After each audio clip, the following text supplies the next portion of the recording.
And in my presence, they were beating another Nigeria and other countries, because there's Uganda and other countries were there, Ethiopia and all that. When I could not cope with the harassment, if I did not leave, I'm sure is that the man forced me to have sex with me, or he killed me, because I'm nobody to them.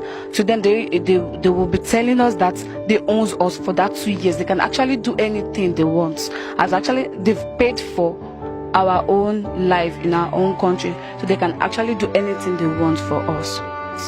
99% of ladies out there, Arab country, they are using them as a slave.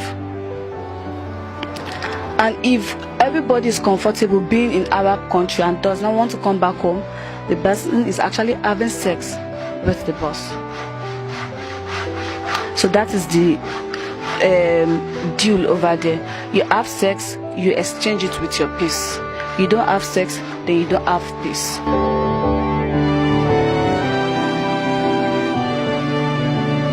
There have been a lot of stories about people involved in human trafficking across the globe. Even in Nigeria, we've read so many cases of human trafficking, but this one is peculiar to us. That's why we decided to speak with Damilola Falodun, an Ekiti State-born Nigerian who's been involved in human trafficking. She wants to share a story with us. To join in.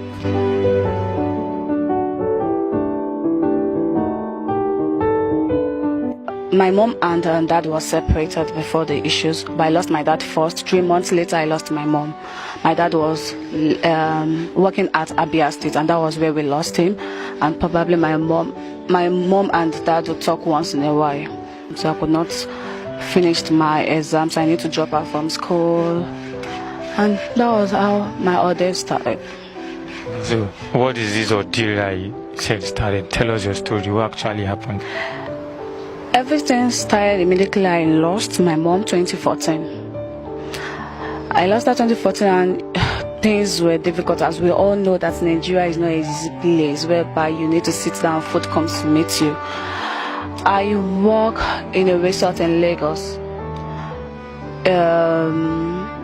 I earn a little, and that was where I planned to travel out to work. Probably to start a new life. You know, some people think that leaving your country or going out there is a better way for you to start a new life, and that was what I was thinking then, because I was so young to think straight. And then I meet an agent named Mr. Yomi. He introduced me to one Elijah. So, though we were duped at first, so that was the reason why Mr. Yomi introduced Oman to us, to me. Oman is a country close to Dubai and Saudi Arabia. It is an Arab. Yes, he introduced me to Oman. So then, when there is no hope for me again, so I decided to go there. The plan was to go there, work not as an housemaid, but probably any other work, maybe as a waiter, cleaner, or any other work that can fetch out a lot of money for me to come back home, continue my education, and do some other things. So at the airport, we were treated like a queen. Actually, you can say I was saying us, because getting to the agents, I was not the only one again. I meet with other people who were trying to travel out. How many of them? We're like, let's say close to 10. I can't remember the numbers. We're close to 10. And at the airport too, we meet some people too from other agents. So we were treated like a queen. When we get there, that is why outside country would not be able to treat us like a slave if we don't have people who cooperate with them and their society. People at the airport knows what we are actually going there to do, and I'm sure they've been paid. That was the reason why they treat us like a queen. They check our luggage, and we go normally, not as how they used to check in normal people that is going to different country or people they don't know. They should ask a question, where are you going to, or any other thing. They just check us in, weigh our bag, maybe we'll pay extra money or not. Then some people were just passing us through till we get to where we bought our own plane. So the story began when I entered Oman airport, which is Muscat. What year was that? That was 2016.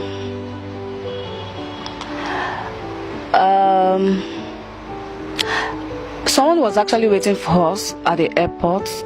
An agent over there was waiting for us.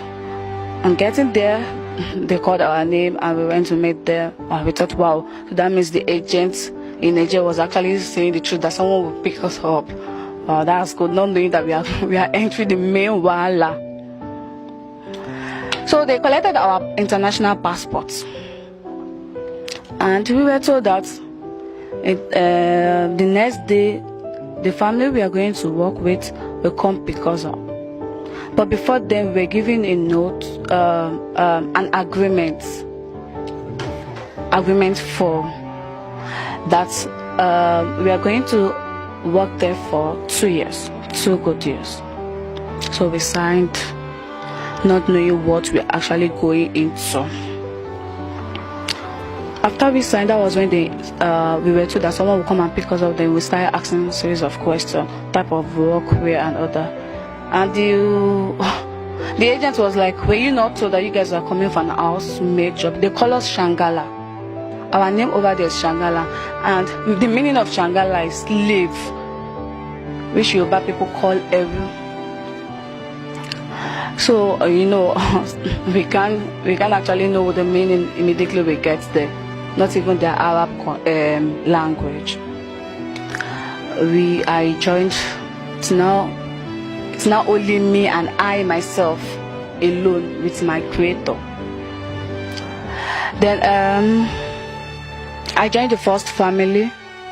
The family the madam was so nice, but the Oga was something else. Are they Arabs or Nigerians? Arab country. The Oga is a kind of person that is always at home 24/7. It's the madam that do go to work and feed her family. So once she's out, I will start fixing my L. And immediately she comes back, she'll be like, you never work, you never do anything. Because I won't be able to do anything, not even clean the house or do any. What is the help? What is the help? Asking me, want to sleep with me. Then, I need to run out of the house, wait outside till Mother comes back. Even if it takes 10, 11 hours, I don't care, I will stay outside. And when Madam comes, she will start saying that, why have I not been doing this and that? And I cannot explain because I cannot speak Arab. And she doesn't understand English very well. She only understands the tip. So even if I'm expressing myself, I'm only deceiving myself. And she cannot believe me. Not at all. I passed through a lot of challenges because of they follow the instruction of the husband. The husband will be like, this girl, she's right and all that. I won't eat. Most times she would seize her food. Once the children are playing, they pour me water, they do all sorts of nonsense. And Oman is a country whereby you don't work for one family, you work for extended family. And the madam mother has like close to, let's say, 19 children. I walked through 10 children, 3 homes. Once I'm done with the cleaning of the house and that person will come and pick me up, I will go to another house to work. How much were you paid? 80 riyals. How much is that in Nigerian currency? 40,000. Then, yes. It depends on the, what's it called? The way they change Naira, their own currency to our own currency. So it depends on how they change it. Wait. So most times it's always 50, most times it's always coming down. Wait, was it all the houses that you collect in the 40,000? No, just for more, yes. The other houses that you were going, they were giving you the same amount? No, they're not giving me same. They pay me just to do all the choices, yes. And when I could not cope with the harassment, if I did not leave, I'm sure is that the man forced me to have sex with me, or he killed me, because I'm nobody to them. To them, they will be telling us that they own us for that 2 years. They can actually do anything they want. As actually they've paid for our own life in our own country, so they can actually do anything they want for us. So there's a day whereby he entered and started harassing me, so I need to throw something on him in order for me to escape. I ran outside. The available cab takes me to the agent's office. The question they asked me was, how did I come out? Everything I was saying was not just helping at all. And in my presence, they were beating another Nigeria and other countries, because there's Uganda and other countries were there, Ethiopia and all that. If they return you back to the agents that you were not doing anything, is that they beat you up, they kill you, they do all sorts of things they wish to do for that moment. And you cannot, that was just 4 months. I was coping, and most times when you are sick over there, they don't treat you. You have to treat yourself with your own money, and they will take you to the hospital at their own convenient time. So what's the most telling part of your experience in Oman? What was the most painful aspect of your trip to Oman? Acting like a slave, treating me like a slave, treating me like I am nobody. Because anybody that are working there as a slave, they are nobody. Even the clothes we put on, we need to put on our black attire and cover our hair, just dress like a masquerade. I was treated like I was. There's a time whereby it remained small. I actually lost my life. That was when I was dragging with my boss. I hit my head on the wall. I thought I was actually God, but I know I'm strong to be here today. So Nigerians actually facilitated these trips, knowing that people were going there? Of course, yes. Because I'm 100% sure that the agents were aware. Even the people at the airport that could treat us like a queen, that we were happy that they were actually treating us like a queen, I'm sure they were aware too.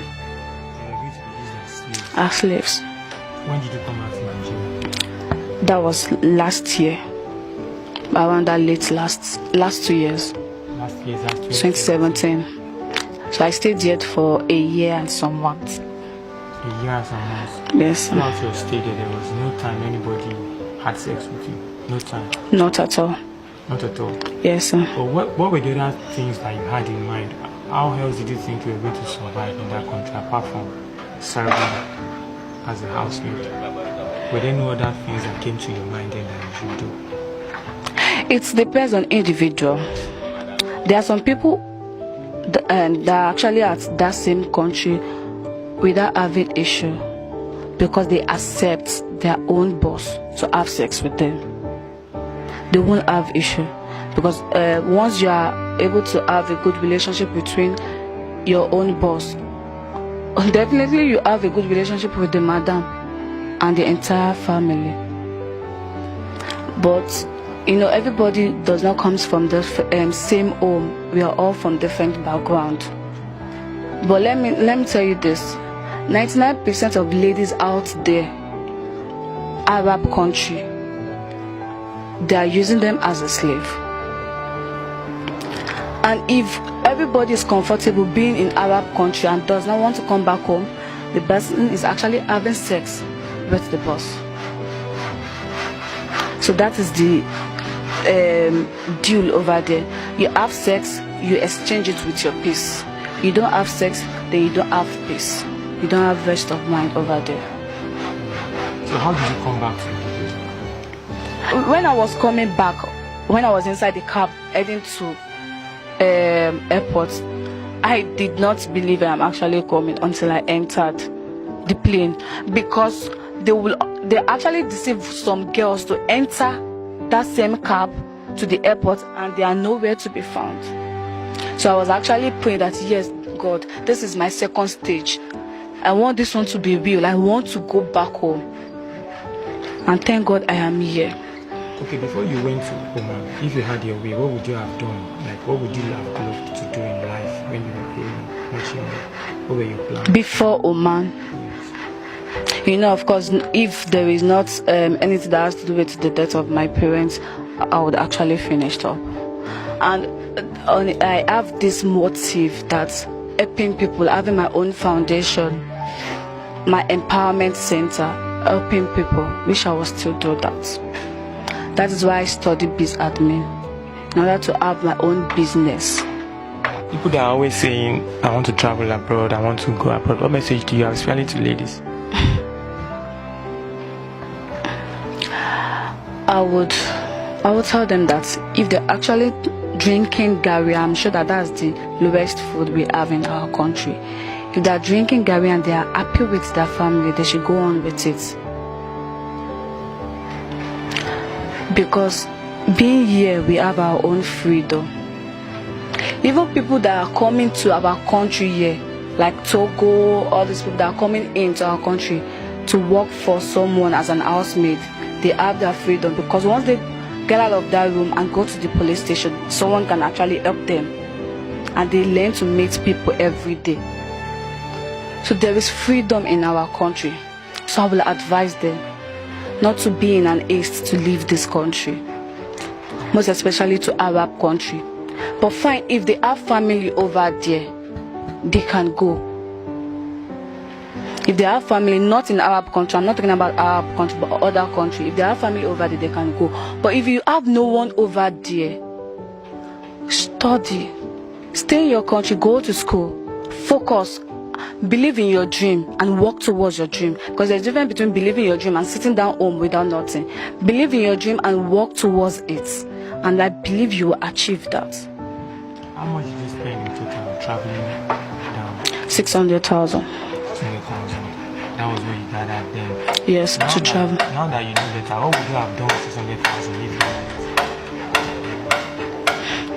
it? What I was planning to do now, 600,000 will go a long way, because I will open my own shop whereby I will be selling on fabrics, because I love anything that has to do with fashion.